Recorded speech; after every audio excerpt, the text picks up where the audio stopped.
Welcome to the Getting Real with Hilary show, where ordinary heroes tell extraordinary stories during unique and never been heard before conversations with your host, Hilary Arno Burns.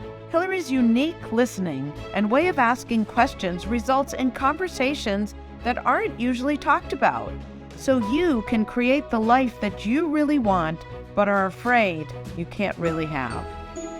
We are demonstrating the greatness in the human spirit and creating a world where we all reclaim our birthright of joy, happiness, purpose, and passion.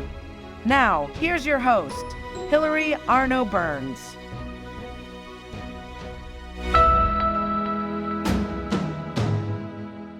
Welcome to the Getting Real with Hilary show, and today we have a very special guest. His name is Daniel Kamanga, and you're going to love him. This man is, if there was inspiration in the dictionary, you would see his face next to the definition. So, he is a businessman and the founder and CEO of the Africa Leadership Transformation Foundation. He has been a journalist. He won journalism awards when he was a teen, and he's just a very, very special guy. So, coming to you from Africa, we have Daniel Kamanga.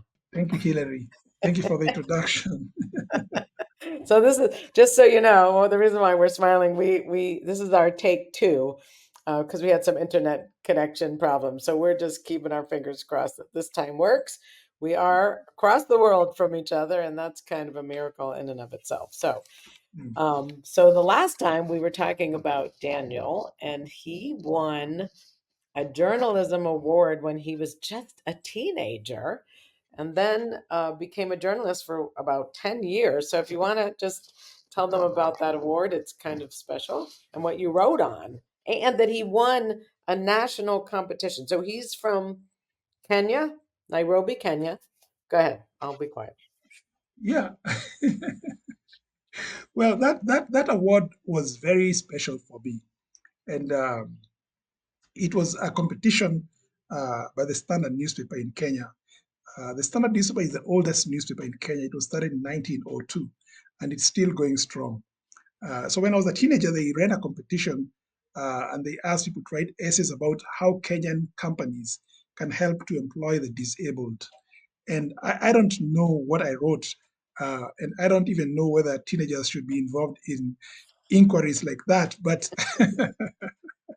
I was top, and I remember the headmaster calling me in assembly, at the front, acknowledging me, going with my dad to collect the award, and of course, my dad giving me some of the money and keeping some of the money for me. And I remember he asked me, "What do you want to buy?" And I remember I bought a clock so that I could be able to wake up early in the morning.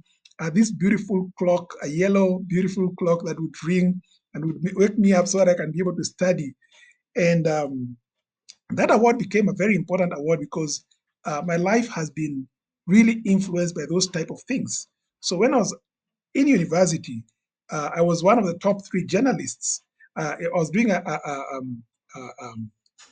master's in communication, and I was selected by the German organization, three of us, and we went for a tour to Germany. And that was around the time of the fall of the Berlin Wall in 1989. So we went to Germany, we went to Berlin, and it was just an amazing, and I could tell you so many things that have happened in my life out of things like that. I remember that my first travel out of the country was actually an essay writing competition. I wrote a competition for the Thai embassy, and I was in Thailand for like 2 weeks. So I know that I have a gift in the written word. So it's a signature all over my life. So thank you, Hilary, for listening. Wow. So you just have, I mean, you must just have a gift if you keep winning the competitions, right? Not, I mean, did you try to write or you just kind of wrote it and there it was winning, like, did you work really hard at it or did it just flow out? I think it just flowed. That's you know amazing, right? yes, yes, when I was younger and I was dating my wife, now we're going to be married for 30 years. I remember I used to write her poetry, I used to write her letters, handwritten letters. It was difficult at the time because you want to make sure that every I is dotted, every T is crossed. And sometimes when you write by longhand, you'd write, and halfway through you'd make a mistake and you'd have to start all over Mm. again. Maybe that was the practice that I needed to be a good writer. Wow. Well, did it work? Obviously, it worked if she married you, right? I think it worked, yes. So, all right. So good. So you have the gift of writing. That's amazing. Okay. So let's see. You went to university and you also got a master's in that. Yes, Okay. yes, And then you yes. worked for 10 years at the newspaper or just in journalism? Yes, so my first degree was in economics. I did a degree in economics, and then I went back. When I was doing my first degree, I used to write freelance for different newspapers. And so when I finished my first degree, I decided to do a master's in journalism. At that time, they would call it a master's in mass communication.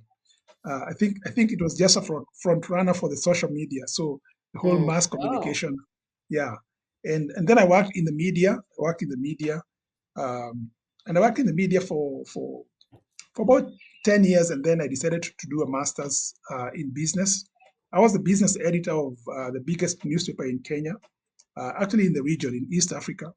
So I was the business editor. I had worked in different other roles, but this was like my last uh, position before I went to do an MBA in the UK. Yeah. wow. And so in our prior version, he had gotten a scholarship and brought his family to the UK from Africa on a scholarship. I mean, that's incredible, right? That you would just do that. So good for you.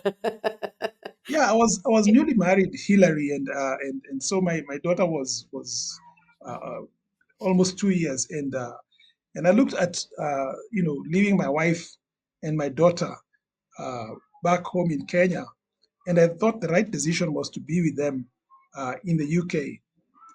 Difficult though the life was, and because the stipend was not for a married person; it was for a single person. So I had to of course get a house where we could live and really be together with my wife and my daughter. Yeah. So you did it. You got your degree, right? And then you went to South Africa, right? And you started working with a couple of different companies, right? Financial services, telecom, and then you went to the agricultural sector, correct? Actually, what happened was that my first, when I came to South Africa, I worked in the media briefly. I helped produce. A friend of mine was doing a very specialized uh, publications. I did some work for him, and then I got employed in the financial services sector.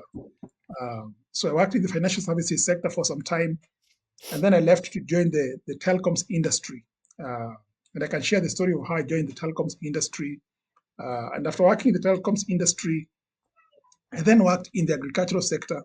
Uh, uh, and we worked, in the agricultural sector, I worked for almost 15 years because by the time I resigned to set up the Leadership Foundation, it was about almost 16 years in the ag sector. Wow. Mm. And what were you doing in that sector? What kind of work were you doing? So in the ag sector, so I was working with a very accomplished scientists, and my primary focus, I was the director of communications. This organization was a U.S.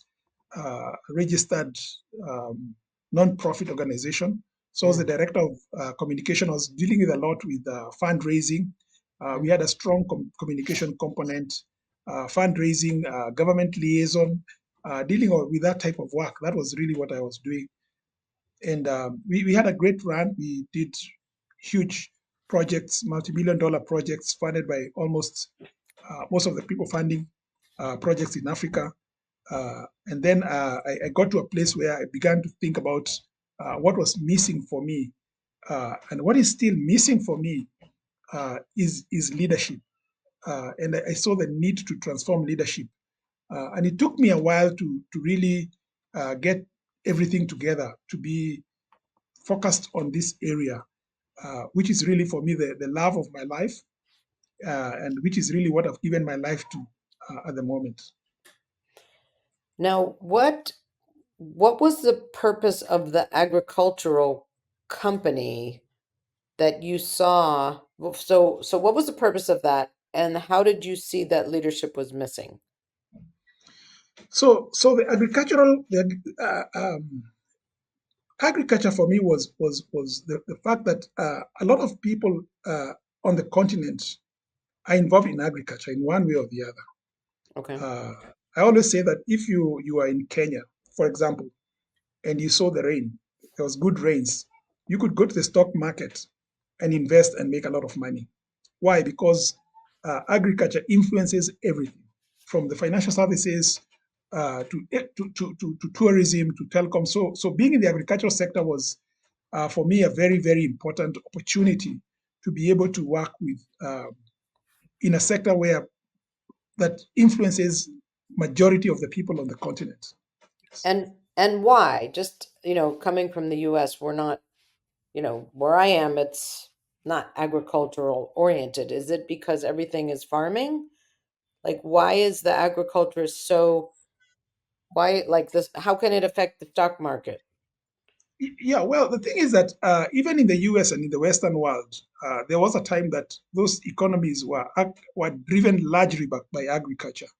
So Right. generally, for an economy, a country must first of all take care of its food needs Okay. and self-sufficiency, and maybe export the extra. So the U.S. has done extremely well in the agricultural sector because of mechanization, of the investment that the government made in the early days. So the U.S. produces more food than they need. So Hmm. which has been a really game changer. So I think Africa is in that stage where of course, if you look at the contribution of agriculture to the GDP in a place like South Africa, which is a much more mature economy, agriculture is much less. But in most of the African economies, uh, many farmers are subsistence farmer. They're doing subsistence farming, which is really surviving, having some food to eat. There's some commercial farming, but it's such an important sector that almost all African countries will have a minister in charge of agriculture. Wow. Okay. So it's really subsistence to survive. They're farming to survive. It's not as a business, right? Well. There is commercial farming. There is commercial farming, but majority of the farmers are probably poor. They don't have a tractor, so they're just planting enough for them to eat. Uh, so anybody who is doing anything on the continent and you're not in agriculture, uh, you know, you'll find that in a way that there's a connection between what most people are doing and the agricultural sector. Okay. Okay. And then where did you see the lack of leadership? I mean, were you always passionate about leadership, or did it develop during this time, do you think? I didn't see it as leadership at the time I was involved in the agricultural sector. Okay. So in the agricultural sector, the conversations normally are, oh, we need better seeds, and it is true that we will need better seeds, hybrid seeds, and sometimes people will say, oh, we need mechanization, and it is true that people need mechanization, or we need better functioning markets. So for me, it was never the issue of we need more leadership or more quality leadership. But I could see that a lot of money had been invested in better markets, better seed system, more research, but very little was in the leadership area. And I remember that when I did the being a leader course uh, in Abu Dhabi, that's when the bulb went on, and I was like, oh my God, leadership is what is missing in the agricultural sector. And then the more I looked at leadership, the more I realized that it was missing everywhere. And I thought if we could invest in leadership, if we could transform leadership, we could transform the continent. So I saw that there were two problems. One problem was where leadership existed, it was probably dysfunctional or needed to be transformed. And there's a very distinct way we talk about transformation. Uh, the other thing was that often leadership was missing entirely. So we needed to bring in leadership.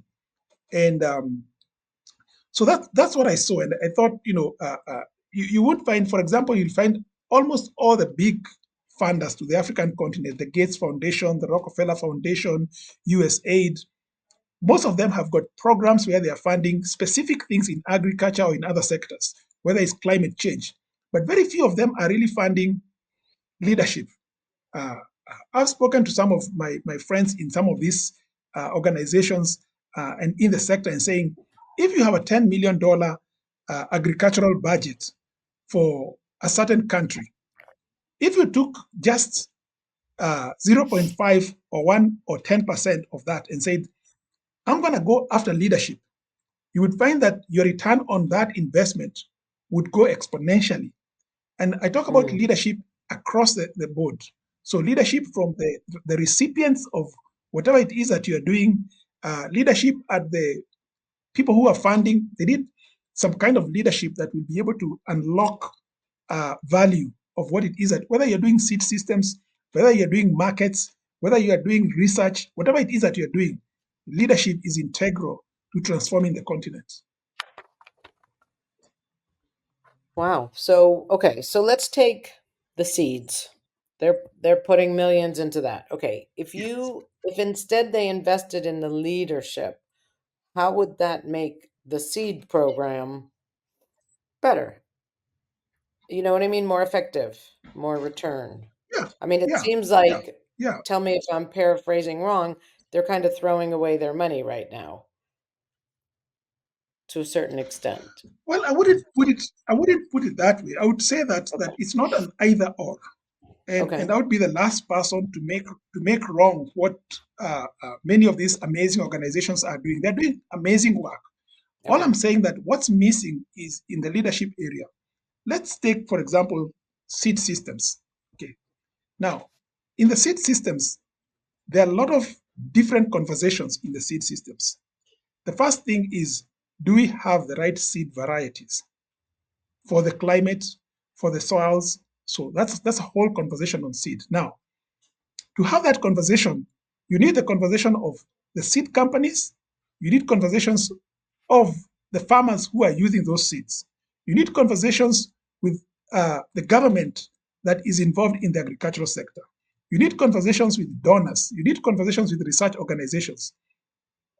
What does all this have to do with leadership? One of the things, one of the things that I saw, and it's really frustrating for me, is that there's an element of short-termism. So a problem comes up, and now we need to get seeds to everybody. So everybody is now thinking about seeds. But leadership doesn't work that way. Leadership looks at what I would call the long path. In Mm, research, they've said long path is when you say, where do we need to get the agricultural sector in this country in the next 50 years, in the next 100 years? That's how you work. It depends from where are you looking. So mm, when you're looking at transforming the agricultural sector from 100 years, what you see is very different from looking at what do we need to do now that we don't have seeds. So you're in all this hamster wheel and dealing with those kind of issues. So there's no leadership taking place. So leadership is creating a future that would happen, a future that would not happen unless it is created. So when you bring leadership, everything changes. Everything changes. mm, So at the moment, I think a lot of the interventions, the development interventions, are very, very, very short term. So if you look in the development sector, many funders fund 2-year projects, 3-year projects, 4-year projects. They might fund 3-year projects and fund another extension for 3-year projects. Now, if you're funding an agricultural project, how would you fund a project for 3 years? What would you achieve in 3 years in an agricultural project? You have got maybe 1 or 2 seasons of rain. So mm. really, you find that there is something missing in terms of how we are doing development. when leadership is missing. Now, would you say they're reacting versus like they're being reactive versus proactive, or not really? Not really. There is a place for reactive. For example, if right Yeah. now in my own country, Kenya, we have had floods. A lot of people are dying because of the flooding. You need to react to the situation. Okay. Now, but if you are reacting to the situation, you need to also have a long term planning and say, now, this is what has happened now. What if in another 10 years, the amount of rain is 3 times as much? What do we Correct. then need to do in the long term?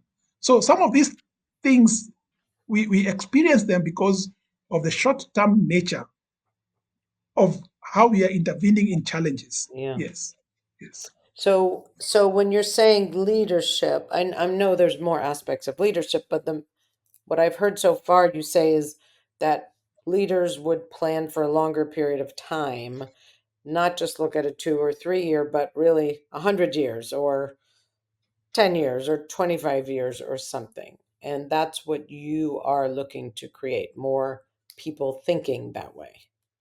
Yes, yes, Okay. yes, yes. Okay. So how did you start? So you were working in agriculture, you saw the need for leadership, and then you wanted to transform leadership. You took the Be a Leader course, and then what did you do? Well, at first, I took a stand for getting the Being a Leader course on the African continent, Okay. and based on that stand, worked with several universities, and sure enough, brought the content, the course on the continent. In actual fact, the course continues to really benefit many people on the continent. But then I expanded my thinking from where I was looking from, and I saw that this is beyond doing a leadership course in a university, and the being a leader course is an excellent course. But I saw some very serious challenges. For example, uh, in the middle of COVID, I was reading a lot of papers on the impact of COVID on women, you know, and I was kind of horrified by some of these things. I said, obviously, it's a leadership challenge. So there were two challenges that I saw. I'll give you an example. One of the issues that I saw was that the issue of frontline workers in the Western world. So in the Western world, the issue of frontline workers was medical workers, people who are working in hospitals, helping in these areas. But I thought, like in Africa, the frontline workers were actually people working in in churches, in the mosques, in the so if something happened and somebody was sick, they would go to a pastor and say, look, so and so is sick. So the pastor would have to go and pray with them. And if somebody died, the pastor would have to bury them. If they didn't have food, they would go to the pastor. They would ask, we don't have food. What are you going to do? So I kind of coined this whole idea that Africa's frontline workers were people in ministry, in churches. So I said, Hmm. what kind of leadership do we need for those type of frontline workers? And we developed a program to support them because if you're a pastor, you have not been trained on dealing with some of the issues that society is going to throw at you. So we started a program which we call it's a certificate. We give a certificate. It's a certificate in leadership for faith change makers. So we began to train them in how do you work with street children uh, and make a massive intervention? How do you work with the elderly and make a massive intervention? How do you work with teenage mothers and make a great intervention? So that was one of the things that led us to start building leadership in that whole area. When it comes to the issue of women, sorry, go ahead. Yeah, I mean, how did you do that? You just did you just create a course and go grab the ministers and put them in a room? Like, how did you actually make that happen? Do you know what I You mean? know, It's that you're yeah. making it So sound so easy, and maybe it was, but you had an idea, and then this is just for other people who have ideas. And what did you do to make this happen so fast? So when I saw that, I was speaking with a lot of people who are already involved in this, and I spoke to several pastors. Spoke to several people working in, I spoke to some people who say, God called me to work with street children. I say, oh, God called you. Oh, wow, that's interesting. So I wonder why God has not called people to work with the elderly who are dying and things like that. Then, having conversations, so I realized that maybe God called somebody and the person didn't do what he's supposed to do. So we began to have these kind of conversations, and we said, maybe God is calling people, and people are not hearing or they are not answering. How can we help them? And we thought about all the people who go to church, and Sunday after Sunday after Sunday after Sunday, they sit, they listen, they sit, they listen. Like, what are you for? I mean, there are so many problems to be resolved, So like, so we began to think, we began to have a joke about how the spiritual obesity, on the continent was huge. So people they knew so much, they had so much of God, but they were not expressing God in in the various areas. So we thought, could we get together a course? And so I called a few of my friends. We put together some friends, and we began having conversations about, could we do a course on this? And of course we began to sketch what would the modules be, who would run it, and then so we said, maybe you should do a course on meditation for faith change makers. There, maybe you should do a course on uh, uh, you know how do you create meaning out of what it is that you are doing. Hmm. And we got somebody from New Zealand to do a whole module on meaning for faith change makers. So we have 7 modules, and then we approached some university, an Anglican university from the Episcopal Church in Malawi, and Hmm. they were excited. They were like, "This is exactly what we need to do." We approached another organization, and eventually we had a course. We tested it, and we are doing going to be doing the 6th course sometime in July this year. Our goal is by the end of this year, we'll have probably about 1,000 faith change makers trained in that course. I just love the course. It's such a great course. We have people who are doing amazing stuff, who are graduates of the course. Uh, Wow. yeah, there's one lady who's working with adolescents in Uganda.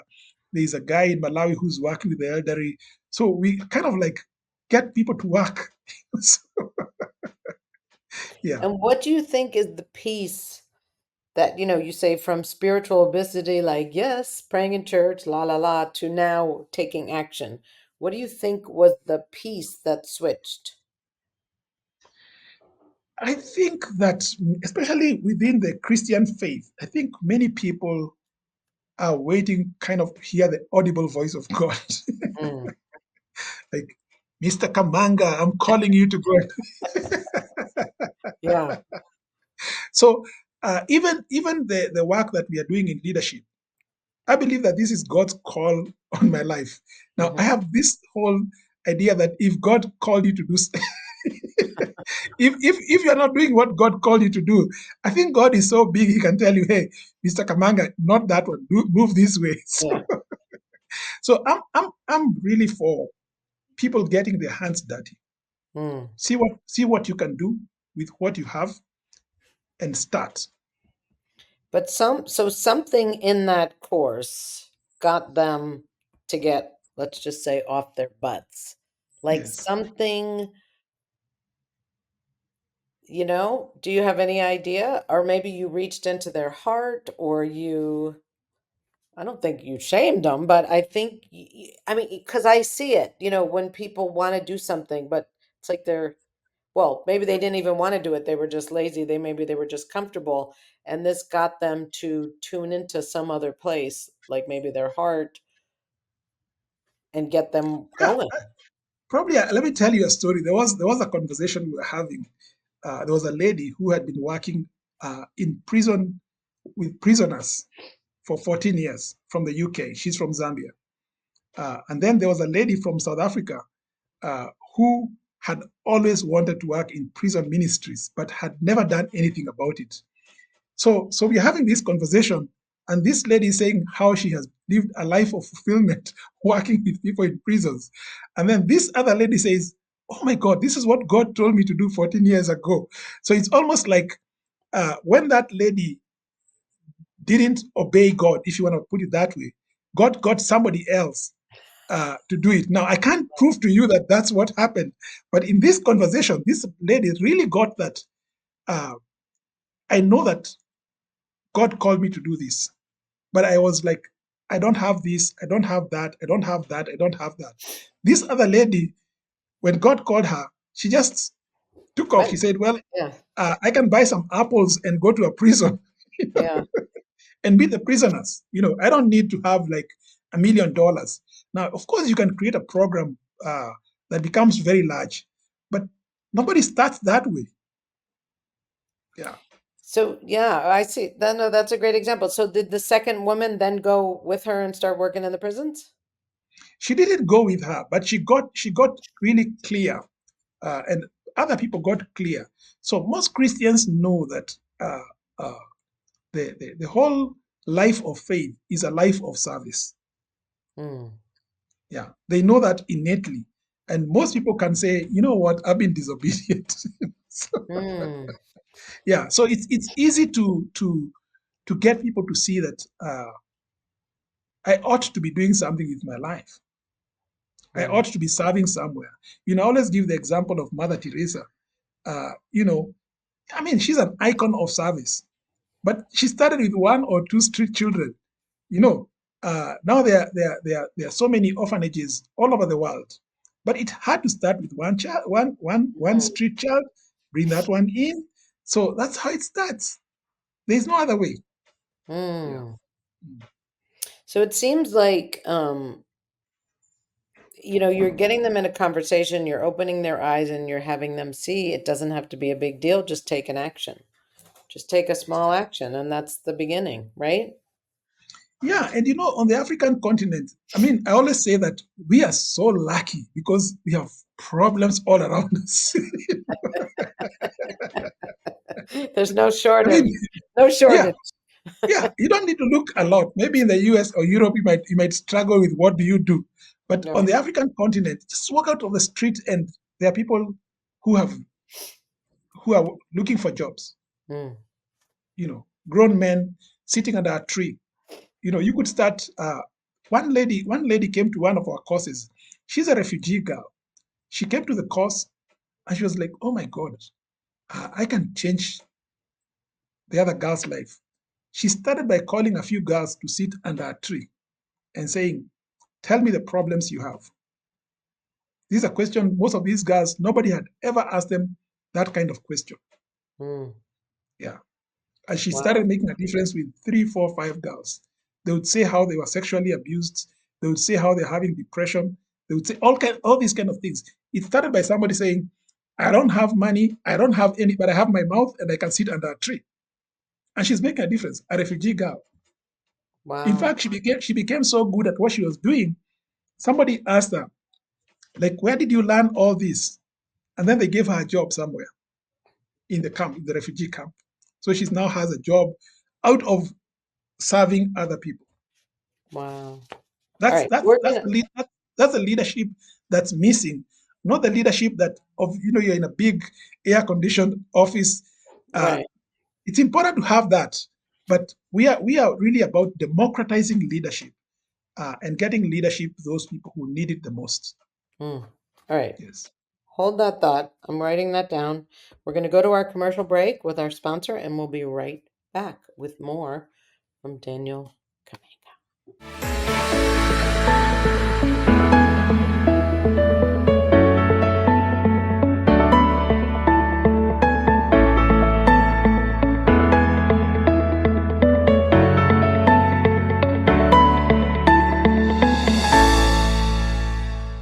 Has social emotional learning become just one more thing on your teachers' plates? Do teachers and students both find it boring and ineffective? Then bring Hikori to your school. Kikori transforms classrooms through experiential SEL activities that help students play, reflect, connect, and grow. Even better, students say it's more fun than recess. Schedule a no-obligation conversation at kikoriapp.com/bringkikori. KIKORI. Do you ever feel like you can't say what you really want to say? Or that you're stuck or in a holding pattern in your relationships, career, personal life, or finances? Are there things you want in life that you've given up on? Are you resigned that this is as good as it's going to get? If you answered yes to any of these questions, then Hilary Burns, host of the Getting Real with Hilary show, has the solution you need. Hilary is a published author of 3 books and has a program called the Getting Real Process. This process frees you from what is holding you back, allowing you to create a life you love. Don't believe it? It is hard to believe that it could work, isn't it? The proof is that hundreds of Hilary's clients have used the Getting Real process and are now free to create whatever they want in relationships, career, finances, enjoying life, or just loving themselves more. So go to realtalkwithhilary.com and order Hilary's book, Real Talk, and set up a conversation.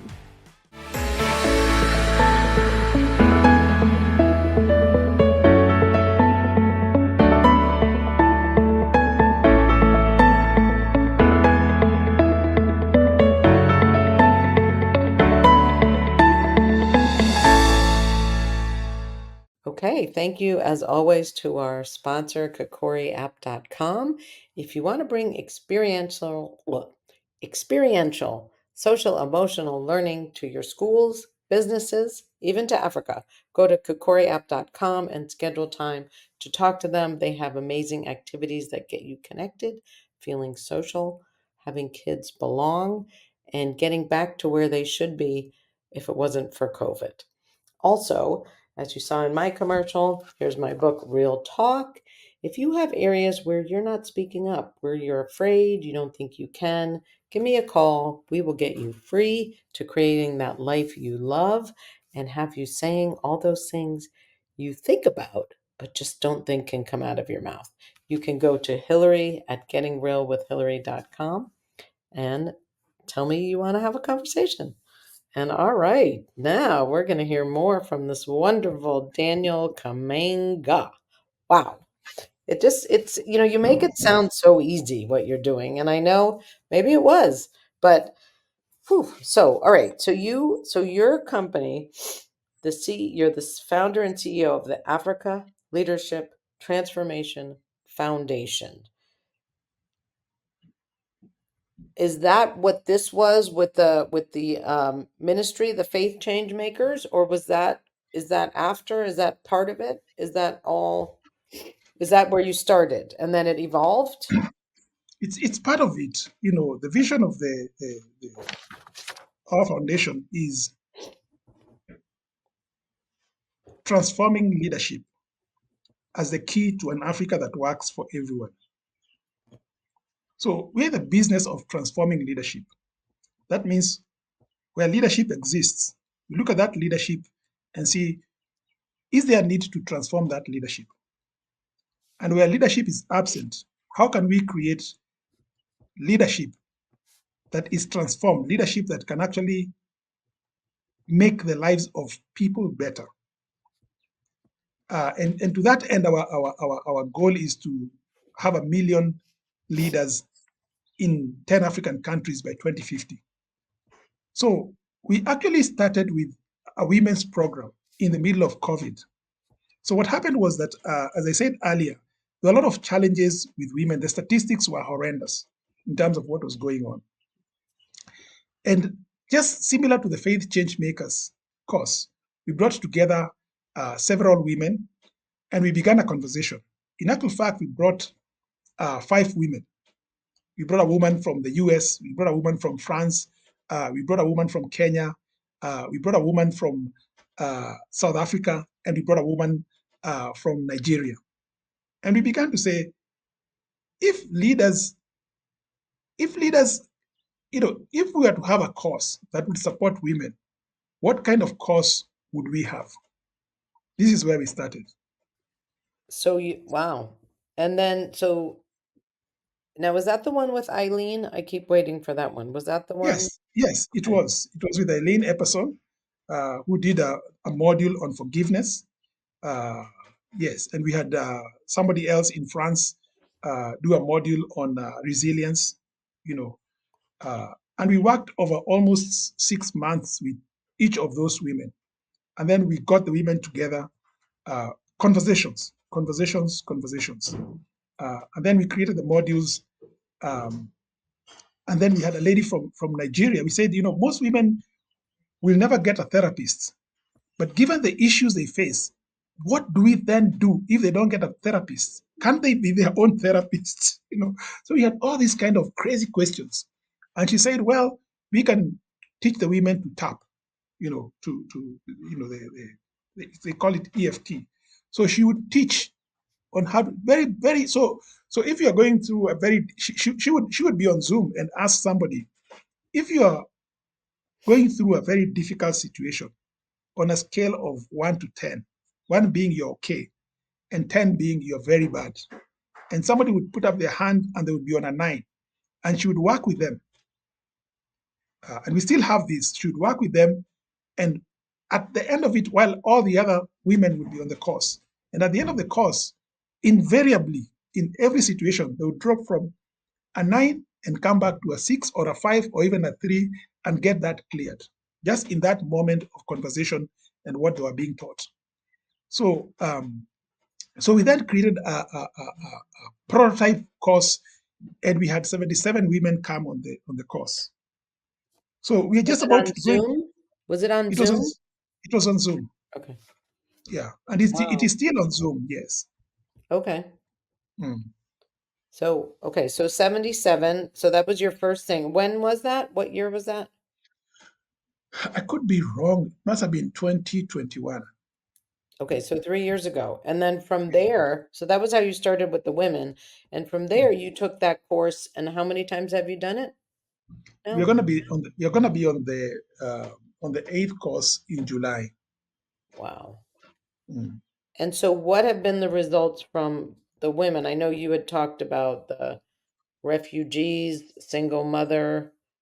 Um, that was one group, right? That made a huge difference from this course. Yeah. So Mhm. the results have been just amazing. We've got probably going to about 100 volunteers working in this work, and we have about 1,000 women who have gone. Actually, more than 1,000 women who have gone through the course, graduates of the course. Out of the initial course leaders, we now have a whole new faculty of course leaders. We have a very healthy pipeline of women who want to be course leaders for different modules. So we train other women to be course leaders. And I think one of the most interesting things which we are now looking at is we are still in the game of having 1 million leaders trained in 10 African countries by 2050.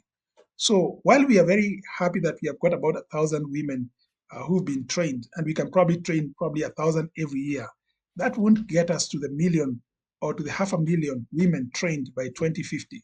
So we are looking at how do we massively scale that up. So that's a conversation that we are going on now, and we are looking at possibility of having national programs. So the women are leading, you know, different countries. So at the end of the day, uh, the big challenge is the interventions.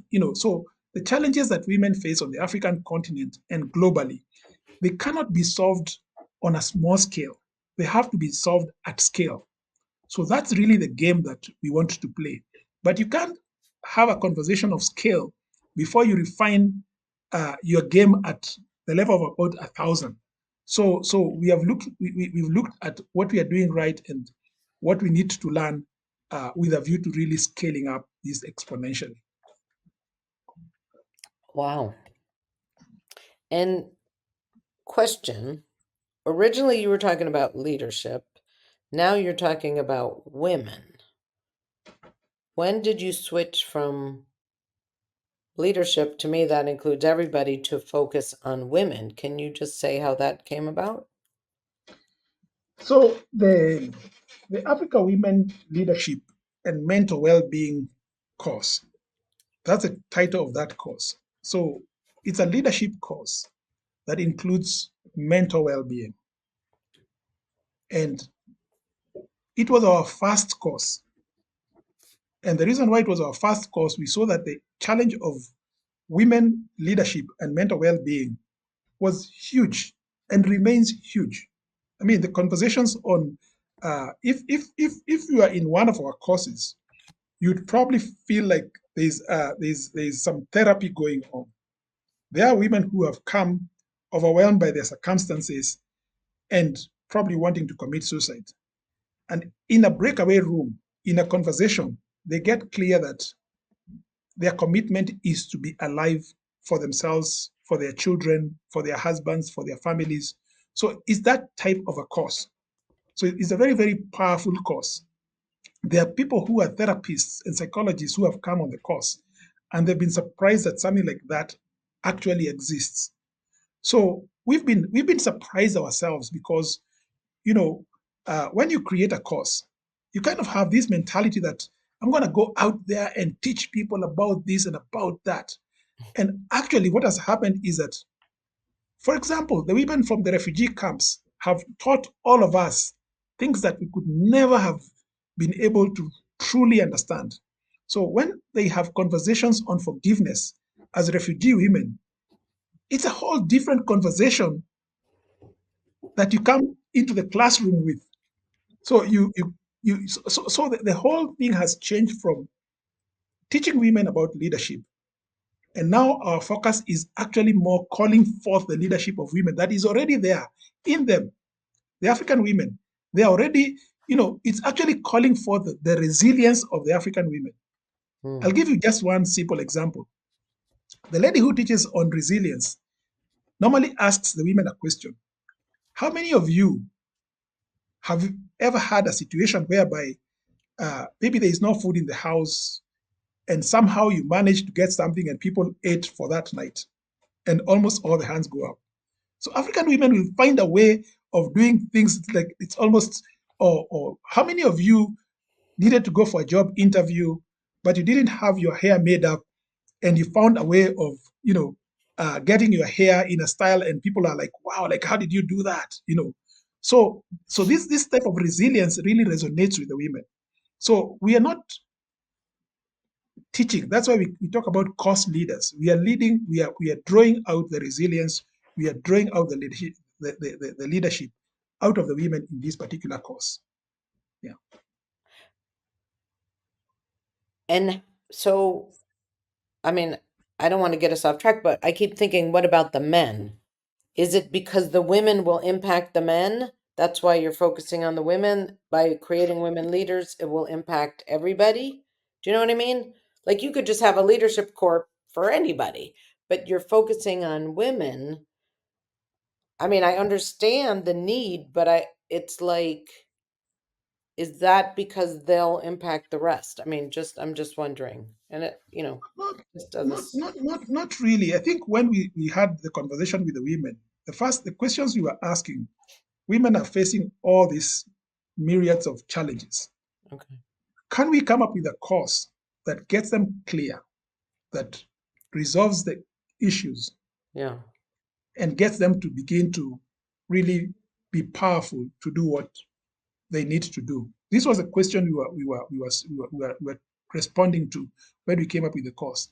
Now, I would say that even after doing the course, there's still a lot that the women need. Some people say, oh, maybe you need to help us to run our small business and things like that. And our response is there are so many organizations doing those type of things. Mm-hmm. Our argument is that many organizations are going to help teenage mothers to create a livelihood, to do this, to do that, and that's needed. But that teenage mother probably got pregnant through sexual abuse. That issue remains unresolved, even as she needs to handle the issue of livelihood. But if you could resolve, because it's unseen, it's much more difficult to resolve. So the cost comes in to resolve those issues, fully aware that there are other things that the women need. So now I know that I've asked many people ask the question, why not men? I think that if you look at if you are a businessman or businesswoman and you looked at investing in leadership for women, the return on your investment would be highest for women. Because when you invest in leadership for a woman, the impact is exponential. There's her children. She shows up in life differently. That doesn't mean that there is need for leadership programs, similar programs for men.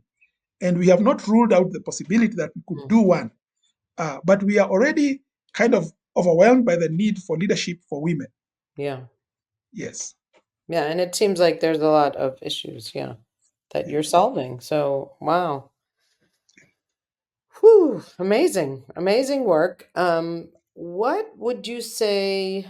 I know you have your goal of the million leaders in 10 countries. What would you want the impact, or what are you looking for from viewers, people watching? How can they help you? And what is your vision for Africa, the world? So, Yeah, I would want viewers to really get that leadership is so critical. When we work with refugees, we've worked with about 200 refugee women. There is nothing like a refugee woman going through the course. She still needs to feed her family. She still needs a livelihood. But where we leave that woman is a totally different place from where she was. So I would want the viewers to really be able to see that leadership is such a critical component of intervention in development, in the challenges of human beings. And sometimes when somebody is in a difficult place, the tendency is to solve their problem or help solve their problem.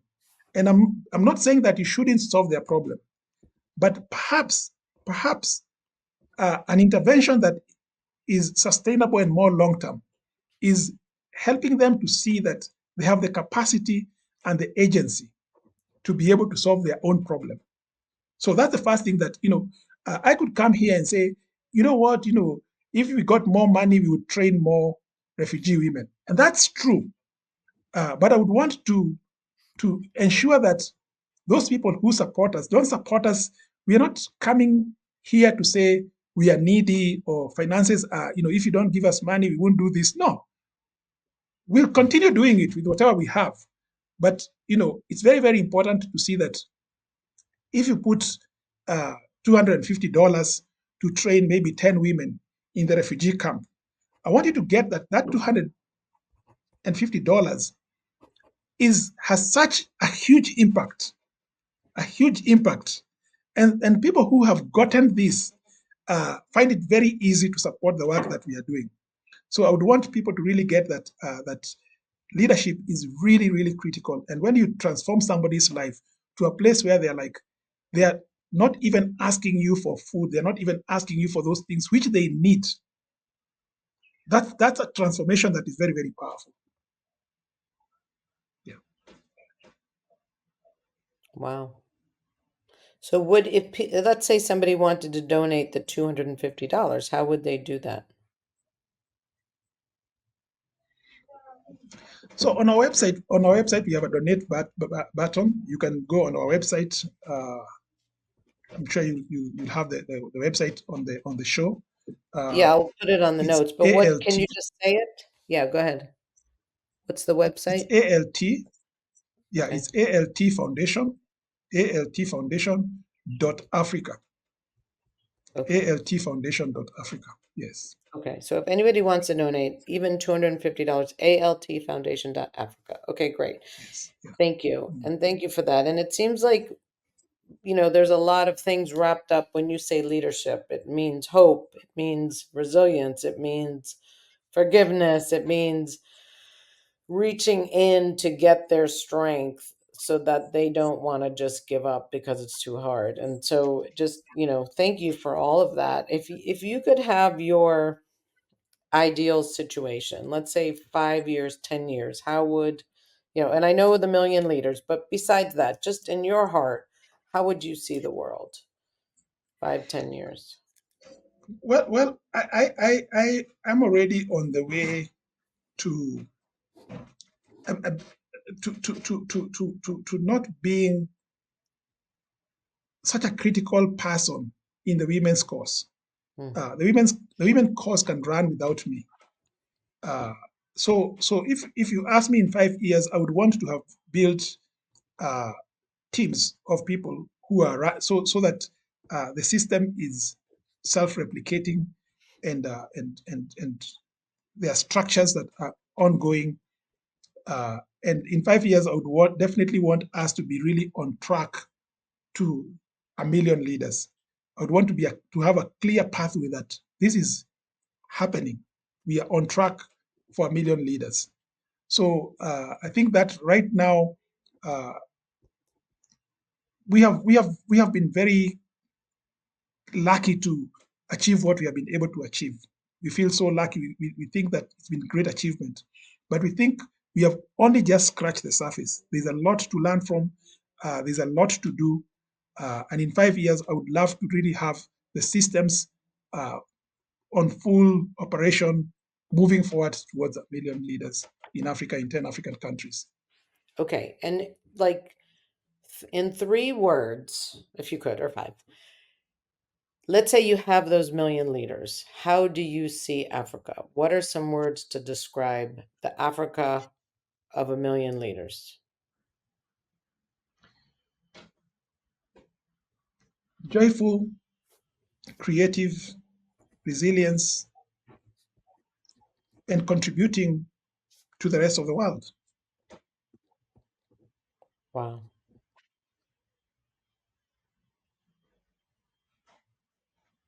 Thank you. Most of all, not dependent. The people knowing that they have an agency in their lives, and they are not helpless. No Mm. human being is helpless. Yes. How about powerful? Powerful. Yes. Yes. Powerful. I love Beautiful. it.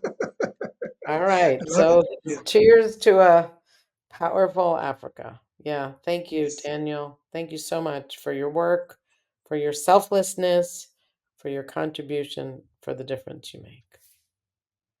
Thank you for listening Thank to you so God. much. Thank you. Thank you for listening to God. Thank, Yes. Thank you. thank you. Thank you. Thank you. It's really Hello. appreciate. Hello. Thank you. I'm here. I hear you. Yes. All right. Thank you so much.